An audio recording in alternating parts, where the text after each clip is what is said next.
ready for true happiness, for deep fulfillment, for feeling alive, on purpose, and in control of your life again? It's time to be the bold, brilliant, beautiful woman you were born to be. Welcome to the PurposeGirl podcast. I'm women's happiness and life purpose expert Karen Rockkind, and I'm going to teach you how to live on purpose, feel alive, and be happy in every aspect of life. I'm going to get real about my life and interview women who are living on purpose so that you can finally live yours. Welcome to the show.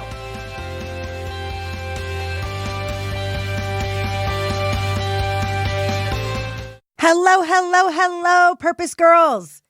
So I was going to do another Q&A episode today, but I got a question that really inspired me to create a whole episode. And the question was from a beautiful woman, we'll call her S. She asked me, how do I bounce back from losing my mom? How do I bounce back from losing my best friend, from losing the love of my life? And it brought such a tear to my eye because I could so resonate. First of all, as my mom gets older, it literally pains my heart. It literally, I'll start crying right now. You know I will, because I do it on this podcast. If I think about my mom passing. And though I am blessed that my mom is still with me, with us, and healthy, thank you, God, thank you, Goddess, I have certainly experienced a lot of traumas in my life. And the question is, how do we bounce back from the depths of the depths of the depths of the dark? Because here we are on the Purpose Girl podcast. Here we are in our Purpose Girl community talking about how to be the light, how to be happy. But it would be a spiritual bypass if we just try to brush over it and put lipstick on a trauma, right? If we just say, oh, well, it was meant to be, or, oh, I'm okay. Oh, I've got to be strong for everybody else. There is time for that. Sometimes that's the role we have to play. And we need a community. We need a place. We need people with whom we can be real. And we need tools and we need strategies to not only bounce back, but to grow. And to not yet bounce back, but to first grieve and feel. Because my dear friends, you are entitled to all of your feelings. This life is messy. This life is filled with a lot of joy and rainbows and butterflies and beautiful skies and water and fun. And it's filled with a lot of grief and a lot of pain and a lot of trauma and a lot of challenge and a lot of infuriating, anger-producing situations. And a woman, right, a happy woman is a radiant woman, and a radiant woman can only be as radiant, right? Our radiance, our ability to shine light is only as great as our ability to move through the depths of our darkness. If you just bypass the darkness, you will bypass your ability to have ultimate light. And so today's episode of the Purpose Girl podcast is all about what do we do in the hardest of the hard situations? What do we do with it? How do we move through it? And how do we not only bounce back, but to grow from it? And I'm going to share with you the most painful day of my entire life. And you know I've had several. And I'm going to share my own way of moving through it in order to hopefully help inspire you, share with you, teach with you, experience with you how we all can elevate, how we all can turn pain into purpose. Of course, before I get into this episode, I want to share the review of the week. This review is a 5-star review called Truly Transformational. I recently discovered this podcast and have been binge listening from my home base in Bali, Indonesia. It is truly a podcast of the times and will help any woman step into her true power. Thank you. This is coming from Christina via Apple Podcasts in Canada. So sounds like Christina is Canadian, living in Indonesia. And Christina, thank you. I'm so honored that my podcast is helping you step into your power. And I want to thank you for leaving your review. You leaving that 5-star review helps every woman from Canada to Indonesia, every country and continent in between, helps every woman to find the Purpose Girl podcast. So if you have not yet left a review, please pause this for just 2 minutes, hop on over to Apple Podcasts or wherever you listen to podcasts, leave a 5-star, 1-sentence review. I might read it on air, which is kind of fun. And you leaving that, the more reviews we have, the more women find our podcast. And that's how we build community. That's how we're changing the world one woman at a time. So thank you in advance for doing that. So prompted by this listener's question, it also happens to be that today, the day I am taping this podcast, is the 9-year anniversary of my dear friend Ed's death. And so I dedicate this episode of the Purpose Girl podcast to Ed. Wherever you are, thank you for shining your light and being with me every day. I want to tell you a little bit about Ed. Ed worked in my condominium building when I was living in Cleveland, Ohio. And Ed actually ran the garage. And he was so wonderful. First of all, he also was my dog walker. So he would walk my little Henry, who has since passed away also.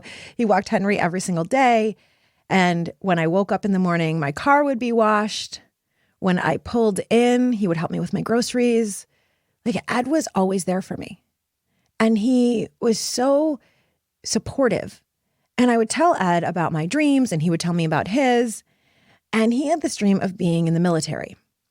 Now, Ed was 42 years old when he passed away. And in the United States, 42 is the age cutoff for the military. And Ed would share with me his life. He had not had an easy life. He had made a bunch of mistakes when he was younger. He had gotten into some really bad situations. But Ed pulled out of it, right? He didn't stay in the difficult situations, in the kind of bad boy persona that he had been trying to do when he was younger. And he really pulled out of it. And he became this beautiful, mature, upstanding citizen. He ran a couple of businesses. He ran the garage. I mean, he was beautiful, a beautiful man. He had a son and was really working hard to repair the relationship with his son. He was engaged to be married to a woman who I loved. Like, he was a very special man. And I came home one day from work and started talking to him, and he started sharing that he had never been out on Lake Erie. Now, we lived in Cleveland, Ohio, which is on Lake Erie, and he had lived there his whole life. And I said, well, I have a boat. He said, I've never been on a boat. I said, well, why don't you come out on my boat? So we made a plan for July 24th for him to come out on my boat.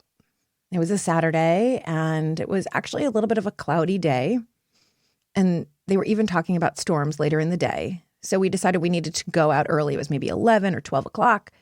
And so he met me down at my dock, and he showed up with a couple cans of beer for him. And I had Diet Coke for me and maybe a bag of chips. I can't remember. And we walked to the boat, and we started taking the boat out. Now, we took the boat out, and we were the only people on Lake Erie. I swear, we had the entire lake to ourselves. Now, if you're not familiar with Lake Erie, so in the United States, there's something called the Great Lakes, and they are huge. They're not like a normal lake. They look more like an ocean. You can't see across them. They're enormous. And so we had all of this lake to ourselves. And we were just spinning around, and we were zooming and going fast, and then we would slow down, and we were just having such a ball. And I specifically remember driving the boat, and Ed, in front of me was just laughing. His smile was so huge. He was having like the time of his life, like the best day. He looked like a king on his throne sitting at the front of my boat. And then he asked if he could drive, so he drove the boat, and he was just wheeling it around and laughing and having so much fun. And so I realized the storms were going to come in a little earlier than we thought. So I said, well, if we want to swim in the lake, we need to anchor now. So we threw down our anchor. Ed whips off his top. He told me he was a really good swimmer. And he stood at the back of my boat. Actually, he sat at the back. He turned around and he smiled and waved to me. Beautiful picture I have. I still have in my mind. And then Ed, like a swan, dove beautifully into the water. Beautiful dive. You could tell he was a swimmer, and he had told me that he swam for years. And so he dove in, and I was about to take off my shirt. I had a bathing suit underneath, and was about to dive in after him. And I noticed that he was struggling. He was treading water, and I could hear, like, it seemed like he was out of breath. And so I said, Ed, are you okay? And he barely choked out that he was struggling and needed help. And I said, okay, I'm coming. And I said, do you want me to get the boat a little bit closer? Because at that point it had drifted off maybe 10 feet or 15 feet. And so he said yes, or nodded yes. And I turned the boat a little bit closer. I couldn't get too close to him because then the motor would hurt him. And so I got the boat closer to him. And he was really struggling at that point. And he was flopping his arms, and I could tell that he was struggling with his breath. And so I grabbed the rope, the closest thing to me, and I started throwing the rope. And I said, Ed, catch the rope. And he wasn't catching it. And so I would take it back and I threw it again. Ed, catch the rope. And I took it back and I threw it again. Ed, catch the rope. And then his head slowly sank underneath. And I screamed my head off. I didn't know what to do. And so I, of course, called 911. And the Coast Guard came out, tried to find him and couldn't. And that day on July 24th, Ed passed on. Now, a lot ensued after that. The Coast Guard came, hooked up my boat. I couldn't drive. I threw up the entire way back. The police questioned me, gave me a breathalyzer, make sure I wasn't drinking, and I wasn't. Questioned me, were we some sort of lovers? Something had happened. And of course it didn't. And police questioning went on 2-3 times over the next however many weeks, which I totally understand. Some of his friends blamed me, put all over social media that I was a murderer, all these things, which of course were not true. And I will tell you that this was 5 weeks before I was supposed to go off to graduate school. And as you'll recall from episode number 1 of the Purpose Girl podcast, I had waited 8 years from the time that I knew that I wanted to empower you, empower women, empower people to go after their dreams as a motivational speaker and a coach. I had waited 8 years to finally do it. And when Ed passed, it was 5 weeks away from when I was finally taking that leap, when I was finally starting graduate school to get my master's degree in positive psychology from the University of Pennsylvania. It was 5 weeks away. When Ed passed, I thought, there's no way I'm going to graduate school. If Ed can't live, I shouldn't be allowed to live. I would rack my brain that maybe all those people calling me mean names were right. What could I have done differently? This was my fault. I mean, I went through the ringer and had decided, forget it, I'm not going to school. I thought I should just be punished for the rest of my life. My mom came to be with me and to help me through it. Friends were incredible. They were with me. They came to his funeral with me. It was quite a time. His sister and I became very close, actually, from it. But I really thought, who am I? I can't go pursue this dream now. And I almost let this tragedy completely take me down. And then through talking with his sister, actually, building that relationship, connecting with her and her family on such a deep soul level, she said, I don't blame you, Karen. This was not your fault. You gave Ed the time of his life that day. And I really sat with it. And then I started looking through the pictures. And you know what? I did give Ed the time of his life that day. He went out living fully alive. He went out living so fully, so happy. You could see it in his smile, in his pictures. I had never seen him smile like that. And then as the process continued with police and insurance and all of this, Ed's body came up to shore and they did an autopsy. And what they found is that Ed's body had been chock full of cocaine. Now, I've never done cocaine. I don't know anything about it. But what I did know was that 2 weeks before I took Ed out on the boat, he had been rejected from the military for a heart condition. And what I then came to understand from his family was that those 2 weeks, he had been partying and trying to numb and drown out his sorrows.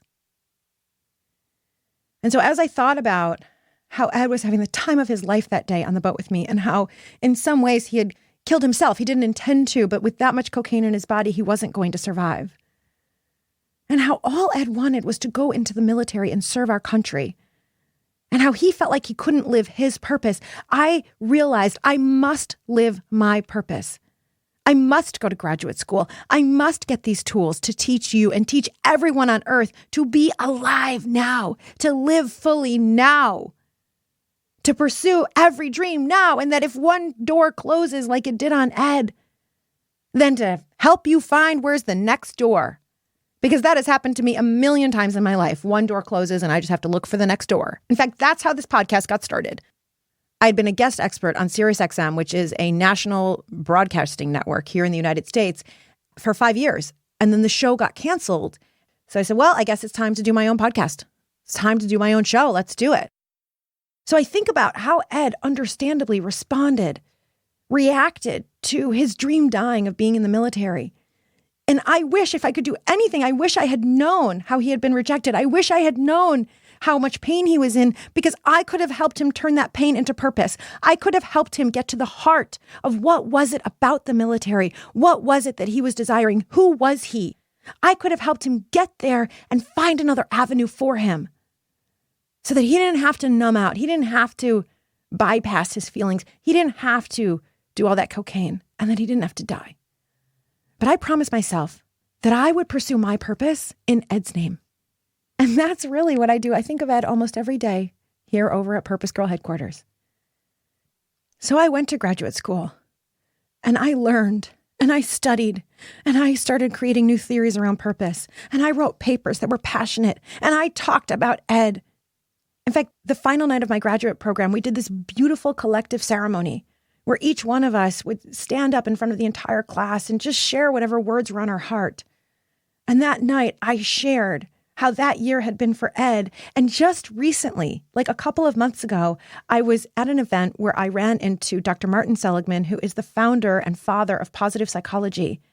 And he said to me, I still remember your speech that night. It was so amazing. You did this for your friend who had died. And I thought, wow, you remember that? But this is what we do with trauma and tragedy. This is what I want to teach you on this episode of the Purpose Girl podcast, is how you take your pain and you turn it into purpose. Not as a bypass, because we've got to feel the pain. I'm going to go through each of the steps. And then you are able to rise up. So to my listener, as to all of you out there, and all of us are going through something, whether it's big T trauma like divorce, abuse, a loved one passing, infertility, or what I still consider to be traumas, we might call them little T's, the old stories that we have from when we were younger. Right? One of my clients who has had the story of the girls in middle school not sitting with her at lunch, and how we had to heal that and help her rise from that, even though it was 20, 30 years ago. Or how another one of my coaching clients, what was holding her back from really living her purpose was the quote unquote little T trauma of hearing that artists don't make any money. Well, that stuck with her like an actual trauma and tragedy because art was her life. And so we had to rewire that so she could go on and create her beautiful art, which I have a piece of hanging in my house. So that is our opportunity.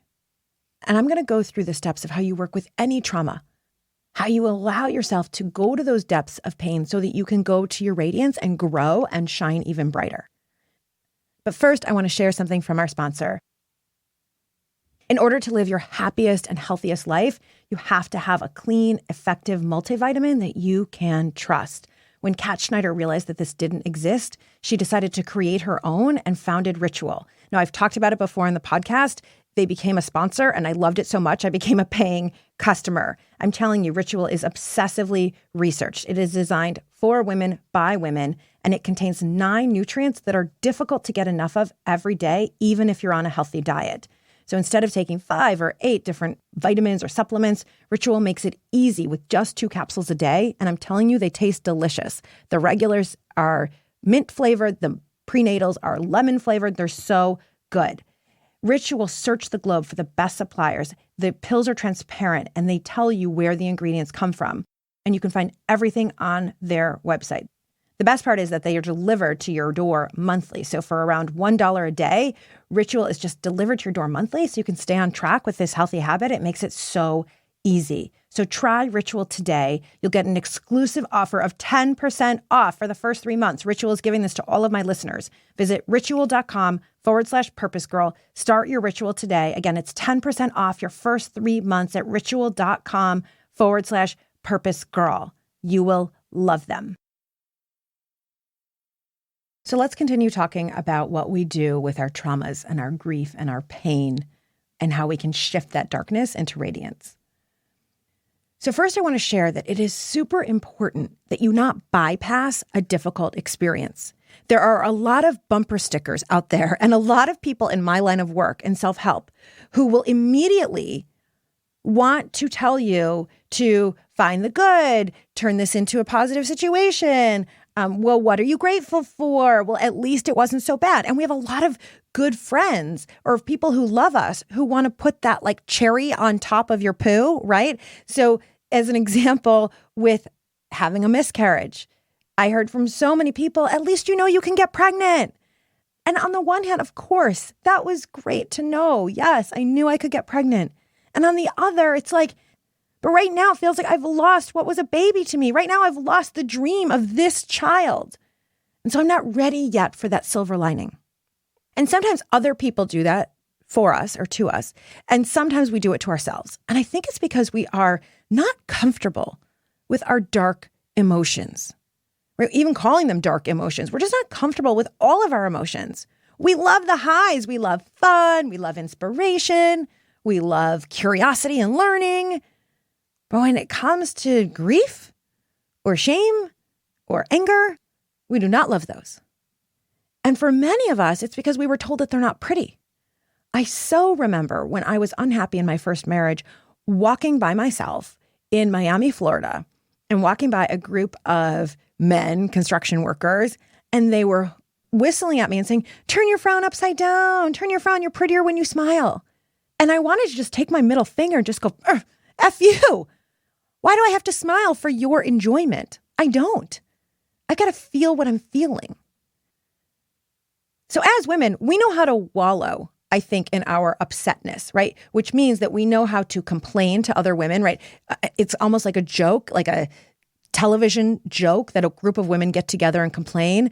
And, oh, well, my kids are driving me crazy. Oh, my husband's driving me crazy. Oh, this happened. It's like we kind of love getting together and doing that. And then all we're doing is taking ourselves lower. But I don't want you to bypass. I'm going to talk about this in a minute. What we aren't great at, right? Let's say you're so furious with your partner.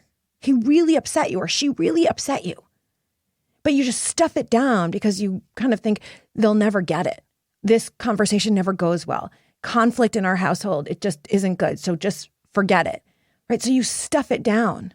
And you may have learned that in your household. One of my clients who's come on several of my retreats told me that her mom always told her that anger is not pretty. So she learned, oh, well, I can't be angry. So what happened with all of her anger? Because anger is a normal emotion. She would stuff it down, right? So it got stuck then in her throat. And then when she had more anger, whether it was with classmates or it was with men she was dating or then with her husband who she ended up breaking up with, right? So then it gets stuffed from her throat down into her heart. And then it gets stuck from her heart down into her belly.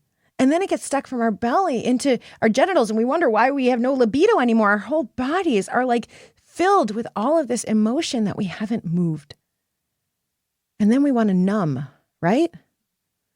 You want to numb out with either some wine or some ice cream or some shopping or marijuana. I have one client who, to numb out on her life, has smoked a lot of marijuana because that is just easier than really dealing with what is making her unhappy. So when adversity strikes, and adversity could be something that happens in the moment, like your mom passing away or like a divorce, or it could be something that comes up from your childhood. You have a remembrance of being abused or an old story comes up for you, an old trigger. There are 5 stages of grief. This is called the Kubler-Ross grief cycle. And the first stage is denial. And this happens, a friend of mine just shared with her kids that she and her husband are getting a divorce. And one of her children immediately went, no, no, no, no, no, no, no. And then didn't want to hear it. And then woke up the next day as if everything was fine and nothing had happened. Right? So what happens is that first we go into shock. There's so much fear and so much confusion that we deny it. We avoid it. And that is our brain's way of just dealing with the situation in the moment. And sometimes we need that because if something happens and you actually have to like move into action right then, either to take care of everyone else in the family, take care of funeral arrangements, to appease your kids, if you have other things to do, the denial is actually helpful for a certain amount of time. The thing is, at some point, the shock will wear off and you can no longer avoid or deny it. When we spend too much time avoiding or denying, that is when we start to bypass our feelings, and they will come up. With my student whose husband does not like conflict, what ends up happening, she said, is then she takes it out on her kids later. She's not proud of this, but then they will do something and then it will just come out. Or another one of my clients, what happens to her, she stuffs it down when it comes to her partner and then she takes it out on herself, either through her food choices, through beating herself up by saying mean things. The emotion has to go somewhere. Or what happens with a lot of women I know is that you stuff it down and then it's always sitting right below the surface. And then your partner does one little thing, like maybe doesn't mow the lawn when they said that they would. And all of a sudden you erupt. All of your anger comes out. All of your grief comes out. 30 years of pain come out. And then what usually happens is the other person calls us emotional or says we're too sensitive or crazy, and or we feel those things ourselves. So if any of those scenarios resonate, or you have other scenarios that I didn't go over, know that there are healthy ways to work with your emotions.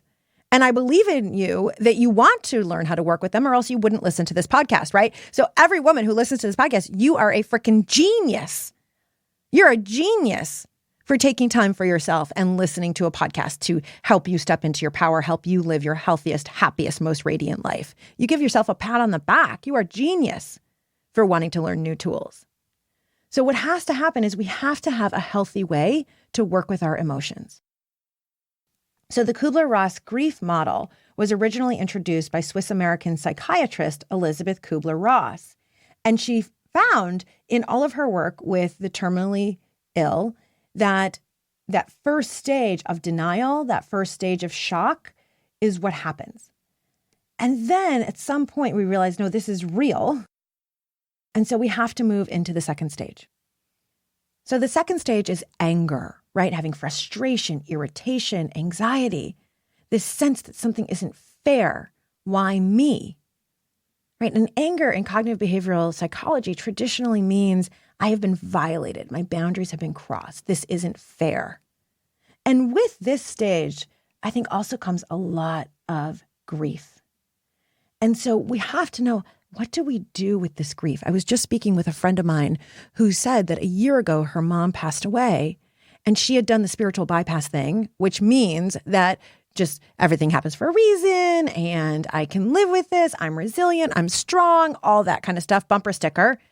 And then it was only a year later when she and I were in a women's program together that she realized the depth of the grief and anger that she had not expressed, but that it was in her.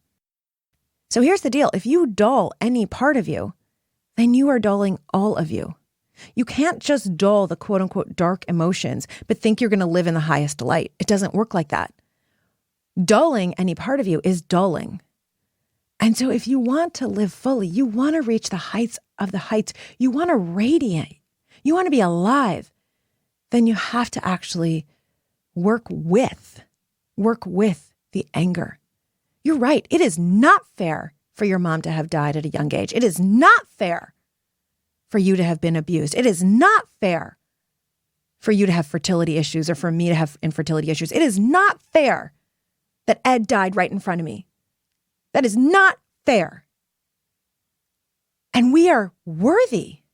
We are righteous in our anger. And then what we actually have to do is allow ourselves to feel it. The key is you don't take it out on someone else. Healthy ways are, if you are a screamer, and even if you're not, I recommend it, that you find yourself a private space. It could be your car. It could be a room in the house. You send everyone else in the house out for ice cream and you take a room in your house and you scream your head off. And when I say scream, you might need to cover your ears for a second. This is what I mean. Ah! You really let it out. Now, for some of you, you might not be able to access that because you've never done it.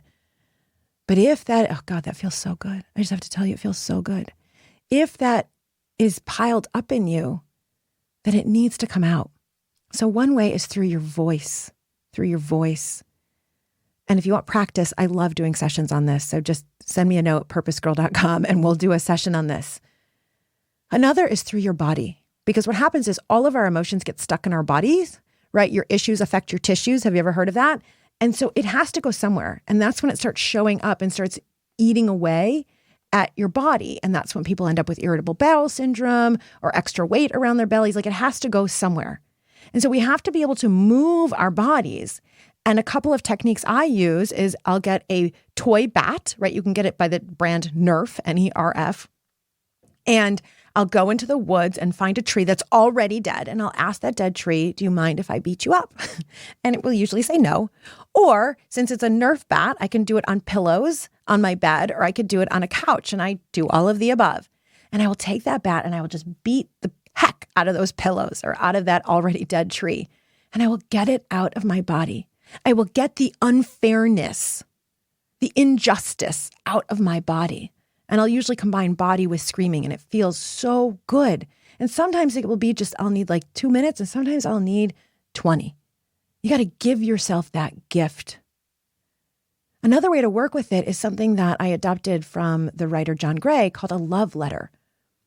And you are entitled, you are allowed to write a letter to someone or something angry. And the love letter sounds like this: I am so pissed. How dare you? You effing jerk. Whether it is to the universe for taking away someone you love, or it is to your mother for not taking care of her body, or it is to your abuser, or it is to the girls who were mean to you when you were in 12th grade. You are entitled. You get it out on paper and you write it and you write it. Screw you. I'm mad at you. How dare you? You got to get this stuff out of your body. And what you will find under anger typically is grief and sadness.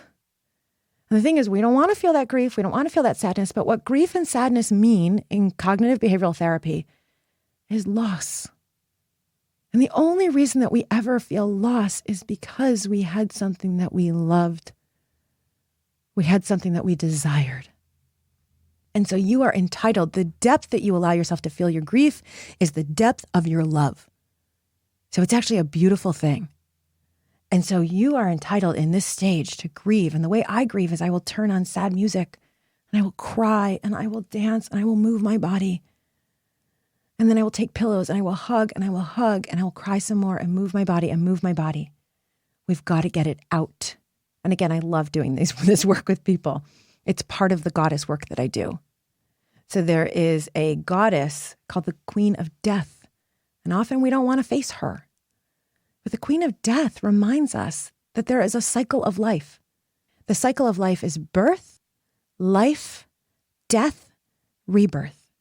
And that is a cycle that's very natural. If you look around at nature, if you live somewhere where there are 4 seasons, birth in spring as we start seeing buds on the trees and in flowers, summer, full life, full blooming, moving into dying through the fall as the leaves fall off the trees, and death in winter.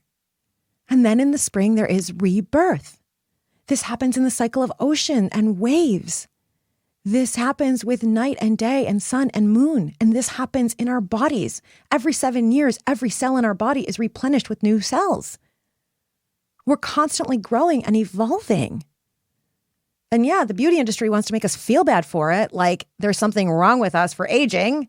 No, that's called growing and rebirth. And so you have a choice with every challenging situation to allow the Queen of Death to work with you and grieve and let go of the loss. She has a beautiful mantra, which goes, I release, I trust. I trust, I release. Because as much as we want to hang on to everything, we can't hang on. I wasn't meant to hang on to the first 2 babies that I lost. I was meant to release them. And that is hard to trust. What we have to trust is everything that we release is making space for new, which then moves us into the 3rd stage of grief, which is called bargaining. And this is when we struggle to find meaning, right? We maybe reach out to others. We start telling our story. And this is a beautiful point. In positive psychology, we know that the narrative that you tell around a story makes a difference in how happy you are or your own well-being. And if you just tell the narrative, woe is me, this sucks, that sucks, But if you start telling the narrative, you find meaning in what happened. Now, again, there's a lot that happens before this, right? We need to feel the feelings. We need to get it out. So this is not the first stage. This is after. But then we start really saying, what have I learned here? Or what's the blessing here? Or what would my mom want for me? Or what would Ed want for me? How could I use this experience in a positive way in my life? And a positive way might be to finally understand grief, or might be to finally deal with pain, or might be to teach your kids how to do that. But in that bargaining is when we can start to shift. And in positive psychology, we have a term, post-traumatic growth. Now, most people know post-traumatic stress disorder, right? That is trauma happens and you immediately go into the shock and you go into the anger and you never get out. Now, that can happen at the same time. There's nothing wrong with that. I had PTSD for a long time about my abuse by my first love. I've been feeling lately like I might still have some PTSD around the miscarriages, and that's some work I want to do with a therapist. And you can have post-traumatic growth, PTG, at the same time. Post-traumatic growth, the term coined by two psychologists, Tedeschi and Calhoun, they find that it's the struggle with the meaning that actually allows you to grow. What they find is that there are several ways that we can grow from trauma. One way is we deepen relationships. So what happened for one of my coaching clients is that when her mother passed, she and her sisters, who had been fairly estranged, rebuilt their relationship, and now they're so close. She said, it's amazing. I had joined your Empowered program to have a sisterhood, and now I also have my sisters, my birth sisters. And so sometimes there is a moment of growth that happens in deepening relationships. What also can happen is a new appreciation of life, right? So after I was robbed at gunpoint, I said, oh my God, life is short. I better pursue that purpose now. And that's what I try to teach you every single episode, every single day on the Purpose Girls Facebook group, every single coaching client, every single retreat. Life is short. We don't know. The same thing has happened with Ed's passing, that we must live our purpose. And that's why I do it in Ed's name. So we can have a new appreciation for life when trauma happens. We also can see new possibilities for life. And my friend that I was mentioning that her mom passed away a year ago, her mom passed away of cancer and had not taken good care of herself. And so my friend became obsessed with trying to understand nutrition, trying to understand how to take care of her body so that her kids never had to be without her at such a young age. And so it became for her finding new possibilities for health and well-being. And then she ended up getting trained as a nutritionist, and now she works as one. So we can find new possibilities from the trauma. This is all of what happens in this bargaining stage, or what I love to think of as post-traumatic growth. And if it hasn't happened for you yet with one of your traumas, you can create it. You can say, what now do I appreciate about life that I didn't before? What mantras do I now have? What ways of life? What values? You can say, what possibilities do I see from this? What wisdom have I gained that I would love to share with someone else?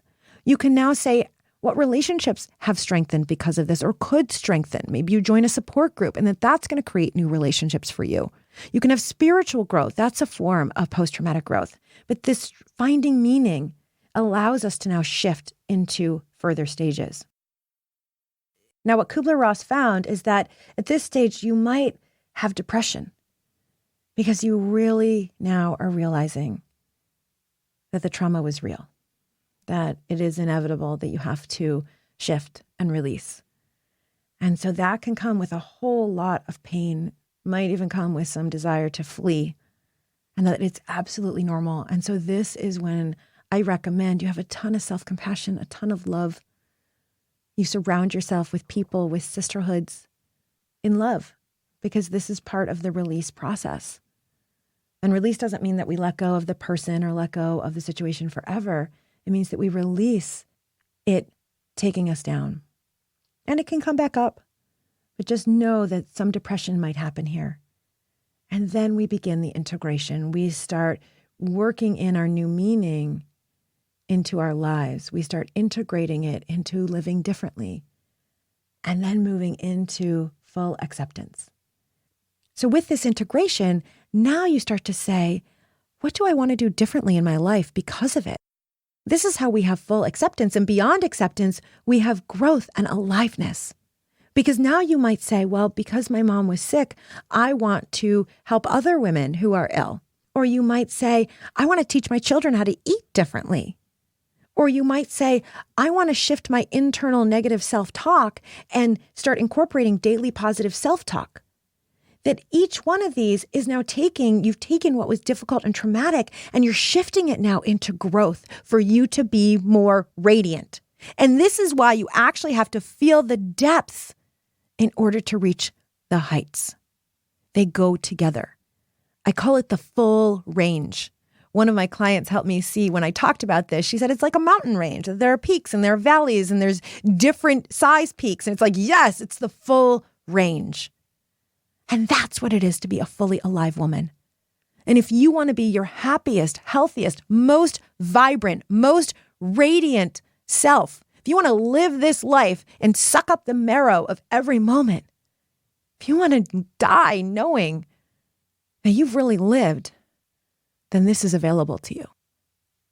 And this is what I did with Ed's passing. And I'm not saying it was easy, and I'm not saying it was quick. I wish things happened quicker and easier sometimes with the challenges. And this is life. And what I know is that you are a woman of influence. You influence everyone around you. And so as they watch you turn your pain into purpose, as they watch you face your fears and go to the depth of grief in order to radiate light, they are learning to do the same. You are taking others higher. And that's how we become our happiest, best selves. And that's how we change the world one woman at a time. So Ed, wherever you are, thank you for the life that you've given to me and that you remind me to live every day. To S, know that I love you and I'm holding you and I wish I could take your pain away. But I guess even more so, I wish for you to have the safe space to feel it and release it and then integrate it and do something fabulous with it. To use it as fuel for growth. And to all of you out there, thank you for listening to this really important episode of the Purpose Girl podcast. It means so much that I can share my full heart with you. If this episode moved you, and I hope that it did, then I ask you to go over to Apple Podcasts or your listener and give a 5-star rating and just one sentence about what the podcast means to you. Share what the podcast means to you on your Instagram, tag me, or on your Facebook and tag me.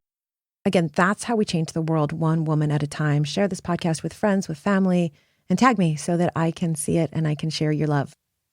As always, if you have not yet joined the Purpose Girls Facebook group, what are you waiting for? We are a group of women where you can come on and you can post that you're feeling sad about your mom passing, or you can post that you need to get over a breakup. And you will instantly have like 10 women respond to you and say, I'm here for you. I love you. We got you. That's what that group is there for. And we want to hear from you and we want to love and support you. Also, if you want to follow me or send me a direct message, go on Facebook to my Coach Karen page. That is how you will be able to send me a direct message, and I respond to all of my messages myself. Also follow me over on Instagram at Karen Rockhind. And if you have not gotten your 50 happy tips or your living on purpose guide, or you just want to check out my upcoming retreats and coaching packages and work, or you want to take me up on doing the goddess work and the grief and anger work, then go on over to purposegirl.com and send me a message and we'll talk about how that would look for you. I love working with you. I love serving you. I love hearing from you. I love it when you post about the Purpose Girl podcast because I love changing the world one woman at a time together. With that, may you live purposefully. May you love yourself and may you love life. Bye for now.